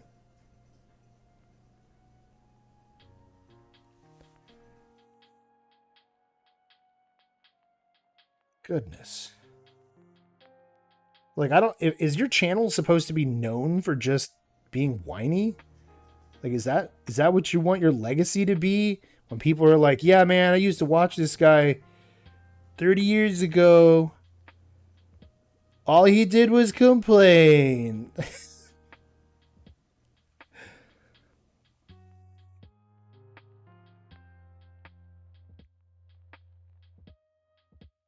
Complain more about Chainsword and I complain back and we have a fake beef. Yeah, we could do that. We could do that. And the thing is like if I did that, I was like, if I went on YouTube and I'm like, 5 reasons why Warhammer sucks. I don't think it would even do very good. Just the fanboys would come out and just beat me up.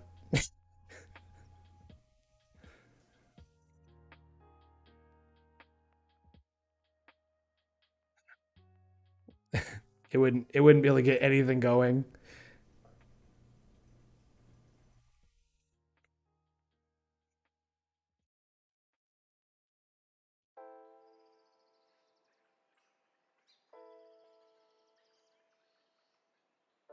Well, yeah, and having some stupid fun isn't bad, right? Like I like certain Gundam shows where like G Gundam, and you're like, is this offensive? I don't think it is, but like I know people think that it is, and I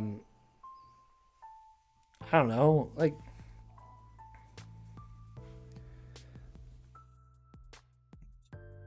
try not to sneeze. Um, 40K has elements of it that I like. I just don't like. But then there's other stuff where you're like, that's actually a decent idea.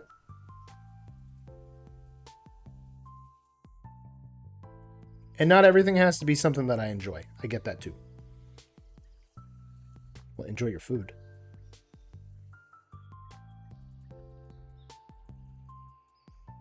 It's convoluted. Right. I mean, the entirety of 40K is, wow, this is literally the worst world I've ever seen.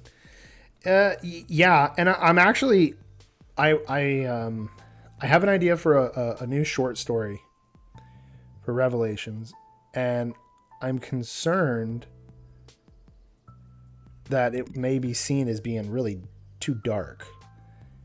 And maybe this one's not, but I started thinking about like other short stories I want to write, and I'm like, wow, I don't want people to have the wrong impression that like everything is just really it's really dark and depressing. So I'm like, well, should I instead write like stories that are like way more heroic so that it doesn't feel all down in the dumps?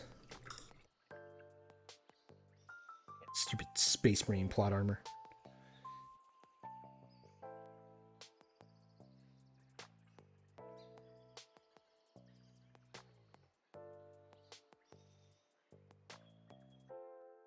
Well, yeah, I agree.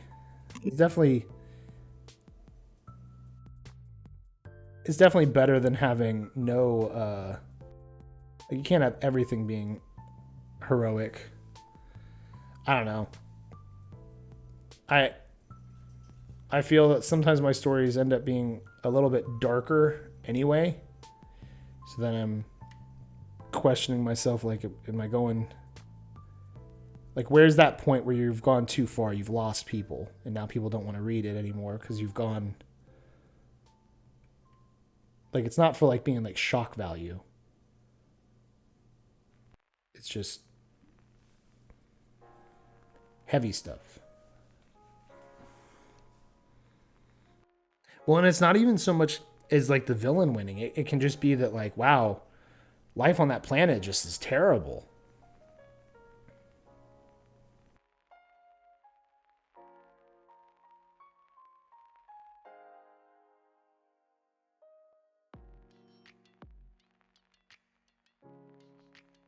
Because I've realized that a lot of people don't seem to like the core Republic. And I'm like, well, I don't want the majority of players to like not like the biggest faction that's in. But I guess I don't know. Even the Empire in Star Wars, a lot of people would in the games play as stormtroopers. You know, they didn't have a Darth Vader was the big bad guy, right? And so was Palpatine, and people still like them.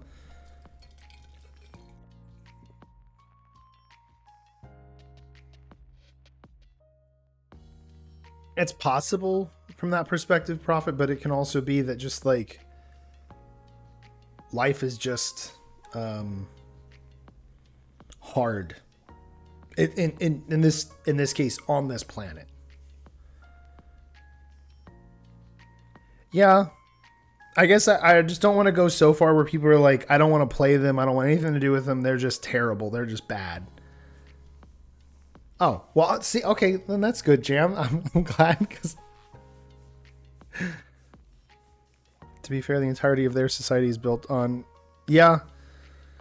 Yeah, well, it's weird because from the Republic's perspective, right? And it's typically who's going to write the history books? The people that are further up in society. You don't typically have the poorest of poor guy or gal writing a history book, right? They just don't have the education for it. And it's not that they couldn't do it if they were educated. They're just not. So who's going to probably write a positive spin on things? It's probably going to be the more elite, educated people. And they like their life being at the top, and the people at the bottom don't enjoy life. And it's hard. And I've wanted to explore of like, well, what does that look like? Like, what is the life on a planet like, I'm pointing at my map that's over here. Factorum, like what's life on a planet that's basically just a giant factory? What's life like on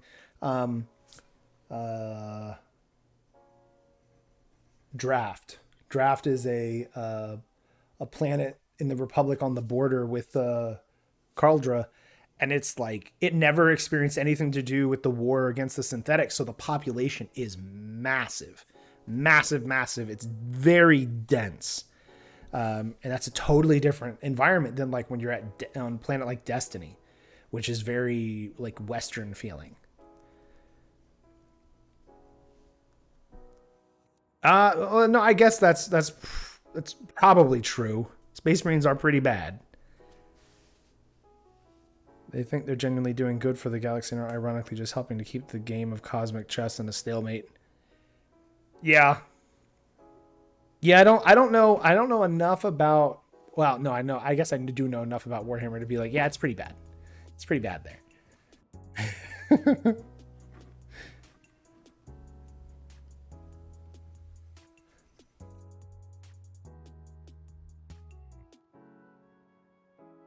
So, Jam, I know that you've read. I think I know for that you've read Spectre and Rise, but I think you also read one of the Kingdom of Sand books. I don't remember if I had asked you, what do you think of the Vices?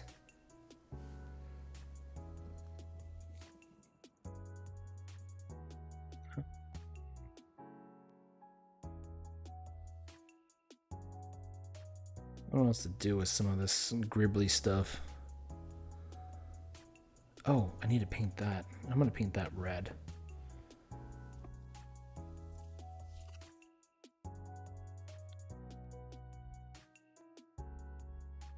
I feel like this little camera eye here on the machine gun, which you can't see now, but you will once I paint it.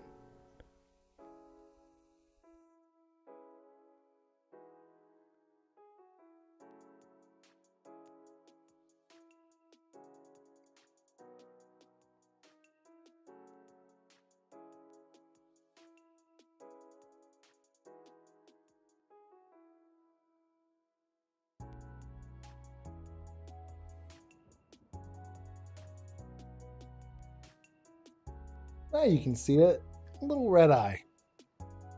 It's also good going with red because it'll really pop once we do the images. Oh, I haven't even done. Oh my goodness. Well, we'll get to start doing the gray before I end for tonight. Oh, you've only read Rise. I thought you had. I don't know why I thought you had read Spectre. Well, you still have met one of the Vices if you finish Rise of the Inquisitor.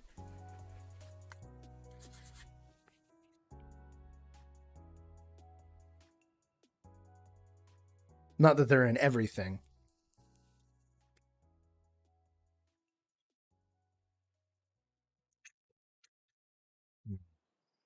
Yeah, let's just leave it that.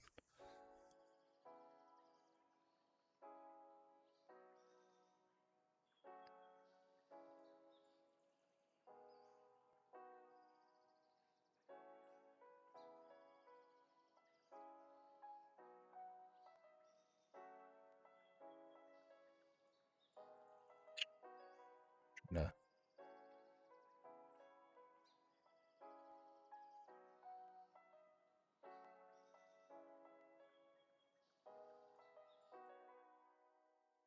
Yes, and that's actually a big component of all the stuff in Revelations is the levels of secrets and uh, mysteries, right? Dog needs exercise. Yeah. Okay. So this doesn't really have a lot of spot to do the teal that I have been, or the emerald. But I can... I'm sure this gray can go here somewhere.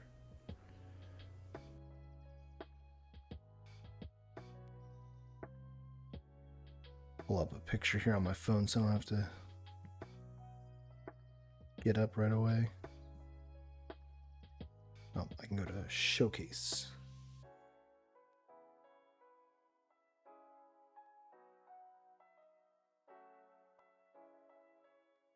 So then what I did with the T-Ross, I did the gray. Basically up here. So why don't we do this,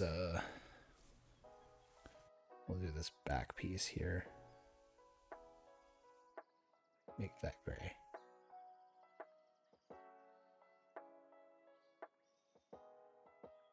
Usually when I paint these missile launchers anyway, this particular part back here ends up getting some sort of color added to it.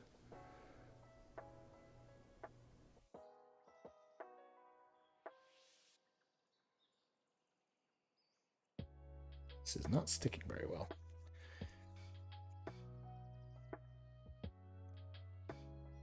This isn't the very best tack that I have either. It's just what was available. There we go. Let's try that now.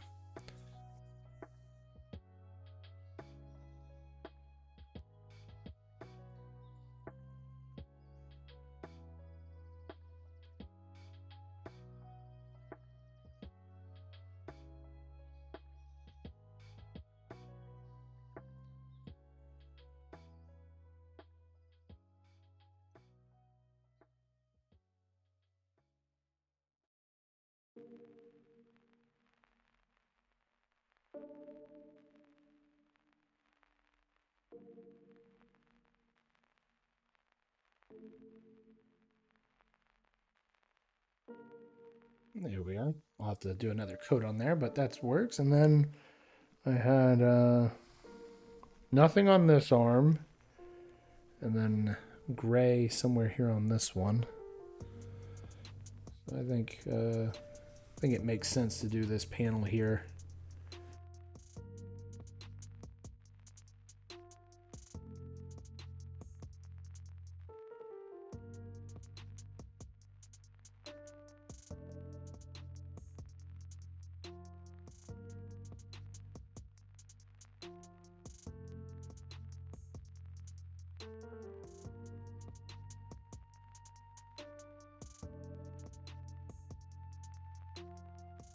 Looking forward to having a Vega join my Queen's Fury forces. It's exciting because I'm getting really close to being done with painting them for now and being able to move on to another unit, another company. So that's always cool. I know I announced it on the Discord server, kind of like in the conversation about the infantry. I just printed a test today for a adjustment that I was doing to the Republic Marines. I only did it to one of them because it took me a couple of hours to do it. So I didn't want to do it and then find out I don't like it and have to change it back or something, or change it into a different way. And what I did was I made the shield thicker. And then I made the ankles, actually the whole lower leg from the knee down, and then the elbow up. Not the rifle, but the elbow up to the hand. I think I did it up to the hand, or maybe like right up to the hand. I made them bigger, so I increased the size, and then basically like double or triple layered when I was all said and done the thickness of the shield. I also increased the depth of the fabric that hangs between their legs in the front and back. And I from what I saw, I've only printed the one. When I took it off the supports, everything was great. Nothing broke. It was completely intact. Not that I haven't been able to print them completely intact, but I was really glad because I have had issues, and it's been something I wanted to fix, and it's just I didn't have the technical know-how or the money at the time to go and remake all of the infantry once I realized like that we could make them different or better. So I kind of just had to go with what we had and hoping that, and I know it's one of our weak spots. So I'm trying to remedy that. And I think there's a way to fix the model as is. And if there's not, I'll have to start exploring the idea and how to fund it to remake the models. But at the moment, what I'm aiming to do is make at least 2 of every one of the of the Raiders, the Marines, and the Riflemen, making at least 2 of each of those work really, really well for printing. Because honestly, I've kind of thought about this. Like, I wanted to include 4 different poses of the infantry. And I've been kind of like thinking, like, do people even care if there are 4 models on the base? I mean, like, the reason I chose 4 is because that was like their little squad. And then when you have 8 guys, it's considered to be a fire team in Revelation. So I was like, well, I want to make sure I have literally 8 models there then. I don't know. I don't know if it's over analyzing or under analyzing or what. But I am trying to make improvements on it. I'm excited for the improvements, and I'm glad that they're starting to work. So now I'm tweaking to try to the Raiders I think are better. The 2 that I did, those were the ones that I painted. It was the if you can see, I don't know where it's the guy standing, but he's braced for shooting, and then it was the squatting, the one on the ground. So, hey, Milk, yeah, welcome back. Well, no, I like having the extra poses. It's more of then there's just there's only so many different poses you can do with the human body that still looks cool, like for miniatures. And you don't want them to be all duplicating like the exact same firing positions. And it's like, well, if a guy is running, then that means there's only one ankle or one foot touching the ground. And then that makes that particular point now more fragile because you only have one foot as opposed to 2 to help, kind of absorb some of that impact energy. But we'll see. I have a different modeler making the Faust Union conscripts, which is their like grunt infantry, and we'll see how those ones turn out because this is being specifically designed with being 12 millimeter, but allowing for thicker lower legs and elbow to hand because I feel that those are the weaker areas. And it won't have any cloth hanging off it like the Marines and the Centurions do. It won't have a cape on it like the Riflemen do. It'll just be effectively soldiers very similar to the Raiders, but slightly designed a little bit different with the mindset of these need to be durable for being printed. So I'm trying to improve the infantry, and I think once we've improved the infantry and we continue to make some other tweaks on some of the other models, but I think other than that, like we're in a really strong spot for being able to get the game out there into people's hands because the infantry being fragile is a problem. And it's mostly because like if we did the 3D prints and then we went and we put them in like, the same type of plastic that you get with like BattleTech miniatures, they'd be obviously way more durable. Or if they were made out of pewter, they'd be, you know, yeah, they'd have to be a little bit thicker in order to probably work, but I mean, they would be more durable. But we're doing them out of resin, and then when people are printing them at home, it's whatever resins they pick. So now I need to try to counter that and try to find where there's a happy medium where they don't look like these big, thick blobs like I see with a lot of infantry models that are small. They look so disproportionate that they end up looking really gross. Like the guy that's just wearing fatigues, right? The power armor already worked. The Centurions already work. The Paladins, they already work. But they're a thicker model. So like, yeah, they work, even as being small infantry. So it's like if every human person was in power armor of some sort, then yeah, they would all work. But trying to make them smaller dudes, you know, in cloth fatigues, then like with the conscripts, might be a problem.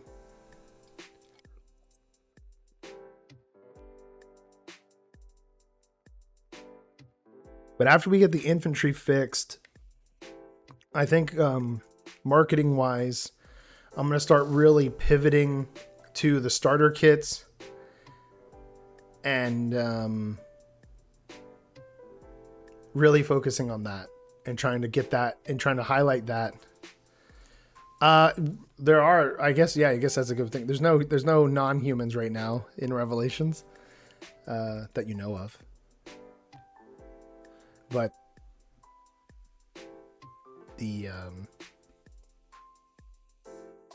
starters will be good, I think, because I'm hoping that that'll help really be able to push the game to start getting it marketed in a better and stronger way. I hope, God willing. Spend time getting the books updated on Amazon, the novels, and then because I already have a bunch of them, 4 of them updated on my store as PDFs, but I don't have them updated on Amazon still, and that's just because it takes a long time sometimes, not like weeks and weeks, but it takes like dedicated work, which is fine. You gotta do that, right?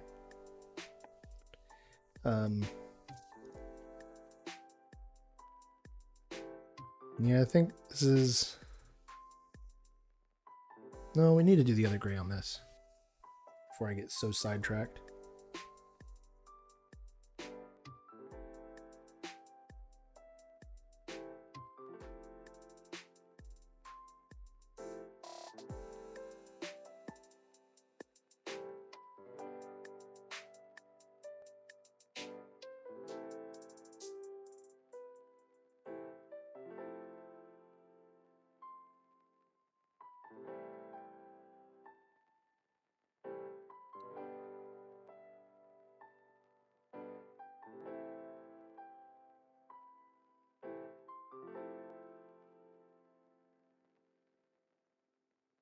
Oh, I forgot. I have a Haven logo. I haven't even shown anybody yet.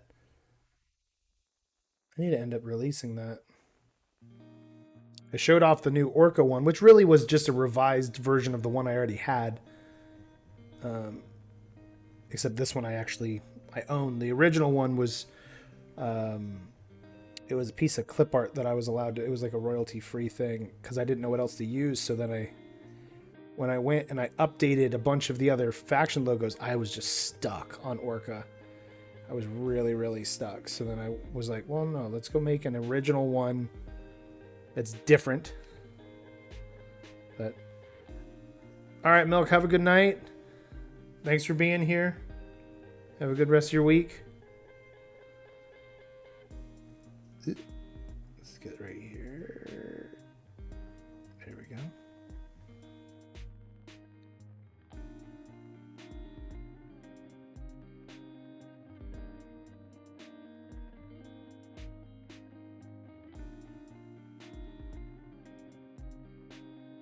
But now we also actually have a legitimate Haven logo as well, which is cool, because before that I didn't have anything for that one either. It's hard coming up with so many different logos and then trying to come up with like good ones, and I feel like at some point they'll end up getting like an update or something. I don't know. I'm getting tired of updating things. I really want to just like make new stuff, but we'll see. Maybe once there's like proper design person helping to work out in Revelations, maybe they'll come up with something where it retains like the same messaging in the symbol, but it's maybe a little more interesting looking.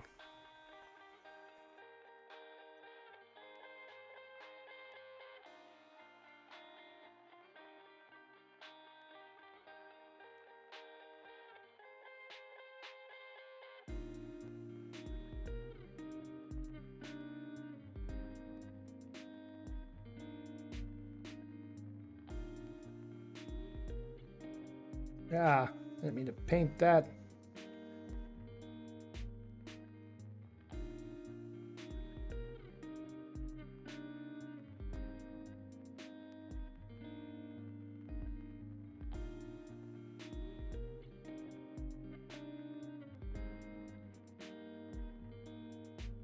I just have to figure out something to do. Oh no, I guess I don't have to do any gray on the bottom,